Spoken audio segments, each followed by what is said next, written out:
நம்ம வாழ்க்கைக்கு தேவையான மிகப்பெரிய தத்துவங்கள் சில நேரங்கள்ல ரொம்ப சாதாரண கதைகள்ல ஒளிஞ்சிருக்கும் இல்லையா? பெரிய பெரிய புத்தகங்கள்ல கிடைக்காத பதில்கள் கூட சின்னஞ்சிறு கதைகள்ல நமக்கு கிடைச்சிடும். இன்னைக்கு நாம பார்க்க போற இந்த கதையோட விளக்கமும் அப்படிதான். ரொம்ப சாதாரணமா நாம கடந்து போற ஒரு விஷயத்த எப்படி ஒரு புது கோணத்துல பாக்குறதுன்னு இந்த கதை நமக்கு கத்துக் கொடுக்க போகுது. சரி, நேரடியா விஷயத்துக்குள்ள போயிடலாம். பயந்து ஓடுறது உண்மையிலேயே கோழைத்தனமா? கொஞ்சம் யோசிச்சு பாருங்க.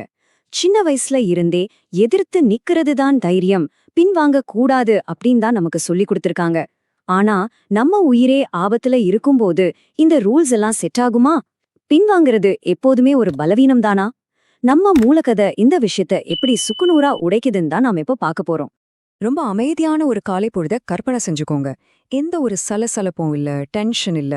அந்த நரிக்கு தேவையானதெல்லாம் ஒரு மிக அடிப்படையான விஷயம்தான். அதாவது தாகம். கொஞ்சம் தண்ணி குடிக்கணும், அதுதான். வேற எந்த குழப்பமும் இல்லாத ரொம்ப தெளிவான அமைதியான ஒரு சூழ்நிலைய இந்த கதை இப்போ நமக்கு கண்முன்னாடி கொண்டு வருது. தாகம் தீர்க்க அது நேரா ஒரு ஏரிக்கரைக்கு வருது. பொதுவாவே ஏரிக்கரைனாலே ஒரு அமைதியான பாதுகாப்பான இடமா தானே நமக்கு தோணும். நரிக்கும் அப்படிதான் தோணியிருக்கும். எல்லாம் ரொம்ப இயல்பா வழக்கம் போல நடந்துட்டு இருக்குன்னு ஒரு பாதுகாப்பான உணர்வை இந்த வரிகள் நமக்கு ஏற்படுத்துது. ஏதோ ஒரு பெரிய விஷயம் நடக்க போறதுக்கு முன்னாடி இருக்கும் ஒரு அமைதி, அது இதுதானோ? ஆனா அங்குதான் ட்விஸ்ட். திடீர்னு பார்த்தா அங்க ஒரு பிரம்மாண்டமான சிங்கம். அந்த அமைதி எவ்ளோ வேகமா சுக்குநூறா உடையுதுன்னு நினைத்து பாருங்க. தண்ணி குடிக்க வந்த நரியோட கண்ணுக்கு நேரா ஒரு பெரிய ஆபத்து. அந்த நரிக்கு ஏற்பட்ட அதே அதிர்ச்சியும் மரண பயமும் இப்போ நமக்கும் அப்படியே கடத்தப்படுது. அவ்ளோ அமைதியா இருந்த அந்த ஏரிக்கரை ஒரே நொடியில மரணத்தோட விளிம்பா மாறிடுச்சு. அந்த பதற்றமான ஒரு நொடியில நரியோட மூளை எவ்வளவு வேகமா வேலை செய்யுதுன்னு கொஞ்சம் பிரிச்சு பார்ப்போம். 1, சிங்கத்தை பாக்குது. 2, உச்சக்கட்ட பயம். 3, அடுத்த நொடியா அங்கிருந்து ஓடிடுது. கொஞ்சம் கூட தாமதம் இல்ல, நம்ம கௌரவம் என்ன ஆகுறதுங்கிற ஈகோ இல்ல. ஆபத்துன்னு தெரிஞ்ச உடனே அதோட உள்ளுணர்வு மின்னங் வேகத்துல செயல்பட்டு அது அங்கிருந்து தப்பிக்க வைக்குது. இப்போ இந்த வித்தியாசத்தை கொஞ்சம் கவனிங்க. கதையோட ஆரம்பத்துல நரியோட நோக்கம் என்னவா இருந்துச்சு? தாகம், அதாவது தண்ணிய தேடுறது. ஆனா இப்போ வலதுபுறம் பாருங்க, நிலமா அப்படியே தலகிழா மாறிடுச்சு. இப்போ அதோட தேடல் பாதுகாப்பு, அதாவது உயிரை காப்பாத்திக்கிறது.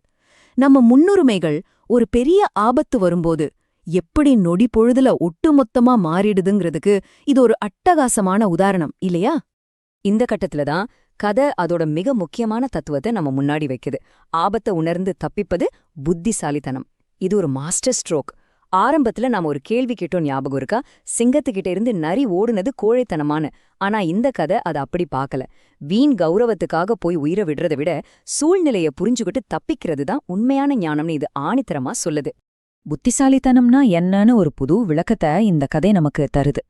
புத்திசாலித்தனம்ங்கிறது வெறும் புத்தகங்களை படிச்சு வாங்குற டிகிரியோ இல்ல அறிவாளியா பேசுறதோ கிடையாது. நமக்கு முன்னாடி ஒரு ஆபத்து நிக்கும்போது அத உடனே அடையாளம் கண்டு நிலைமைய புரிஞ்சுக்கிட்டு அங்கிருந்து தப்பிச்சு நம்ம உயிரை காப்பாத்திக்கிறோமே, அதுதான் உண்மையான புத்திசாலித்தனம். அந்த சர்வைவல் இன்ஸ்டிங்க்ட் தான் வாழ்க்கைக்கு ரொம்ப ரொம்ப முக்கியம். இப்போ உங்ககிட்ட ஒரு கேள்வி கேட்க விரும்புறேன். இதே மாதிரி உடனே தப்பிப்பதே புத்திசாலித்தனம் அப்படின்னு உணர்ந்து ஒரு ஆபத்தான அல்லது தேவையற்ற சூழ்நிலையிலிருந்து நீங்க விலகி சென்ற தருணம் உங்க வாழ்க்கையில எப்பயாச்சும் நடந்திருக்கா? அது ஒரு விவாதமா இருக்கலாம், சரிப்பட்டு வராத ஒரு உறவா இருக்கலாம், இல்ல நிஜமான ஒரு ஆபத்தா கூட இருக்கலாம். அன்னைக்கு அந்த நரி மாதிரி நீங்க எடுத்த முடிவு உங்களை எப்படி காப்பாத்துச்சுன்னு கொஞ்சம் சிந்திச்சு பாருங்க. ஏன்னா சில நேரங்கள்ல ஓடுறது கோழைத்தனம் கிடையாதுங்க, அதுதான் உச்சக்கட்ட புத்திசாலித்தனம்.